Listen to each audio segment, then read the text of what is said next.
Welcome to the Walton Pi. Today we are going to go through a couple examples of using the squeeze theorem to compute the limit of a function at a point. Alright, for our first example, let's look at the limit as x goes to 0 of x to the fourth cosine of 3x minus 7 over 4x to the 16th. Let's try and figure out what the limit of this is going to be.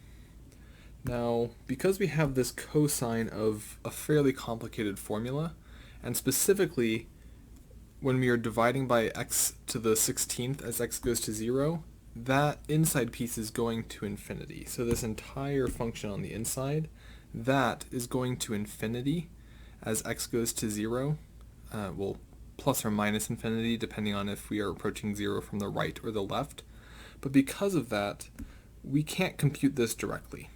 So instead what we are going to have to do is we are going to be using the squeeze theorem. So let's say that f of x is equal to x to the fourth cosine of 3x minus 7 over 4x to the 16th. If that is what our f of x is equal to, we need to find a function that's always bigger than it and a function that's always smaller than it. Well, we can use the fact that we know that cosine of x is always between 1 and negative 1.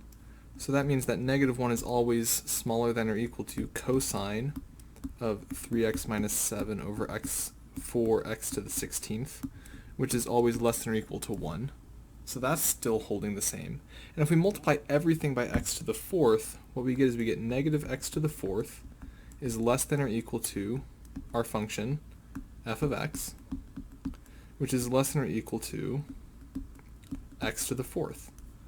So what we've gotten is we have a set of functions, one that's always bigger and one that's always smaller, that we can use using the squeeze theorem to show the limit of this. So what that means,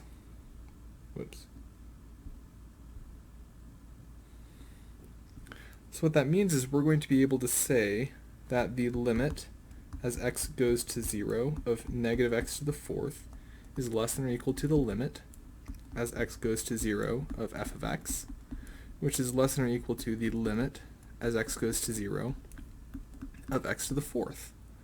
Now, both of these endpoints are both equal to 0, so that means that 0 is less than or equal to the limit as x goes to 0 of x to the fourth cosine of 3x minus 7 over 4x to the 16th, which is less than or equal to 0.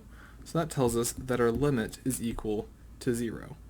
We were able to do that using the squeeze theorem and the fact that these two functions, but if we were to look at the graph of those, they come and they intersect right here at 0, and our function f is doing something like this in between them, is being squeezed in between those two functions.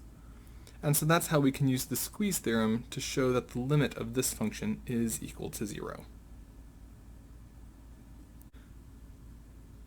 For our second example, let's look at the limit as x goes to 0 from the right of the square root of x e to the sine of 4 minus pi over x. Let's try and figure out what this limit is going to be. Well, what we're going to need is we're going to need a function that's always smaller and a function that's always bigger. So sine is a function that is already bounded, and so we can start by saying that that means we know that negative 1 is less than or equal to sine of 4 minus pi over x, which is less than or equal to 1.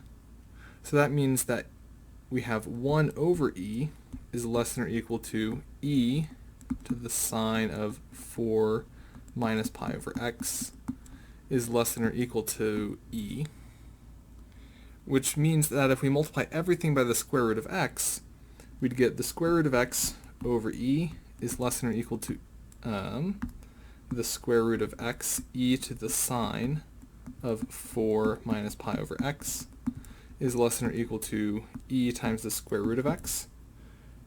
But we don't have to use these functions. For example, 0 is a function that's always smaller than the square root of x over e, because we are dealing with only positive values.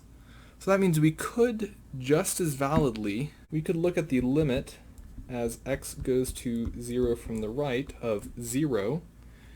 That is less than or equal to the limit as x goes to 0 from the right of the square root of x over e, less than or equal to the limit as x goes to 0 from the right of our function f of x, which is less than or equal to the limit as x goes to 0 from the right of e times the square root of x. And this one is 0, this one is 0. We have the limit as x goes to 0 from the right of our function is less than or equal to 0. So that tells us that this limit is also going to be equal to 0. So that is a second example of how we might be able to use the squeeze theorem to find the value of a limit. The reason that I went through and was talking about how we could have used this function instead is because we would have had a situation like this, and sometimes the limit might be very nasty to try and do. So potentially this limit might have been pretty nasty. So this function might not be a super nice one to try and take a limit of. If you can find another function that would still work, even though it doesn't necessarily have to match the pattern that you found in your scratch work here, for example, using the function 0, that is a valid function. So in some situations, it might be better to try and find a different function that is even nicer to deal with.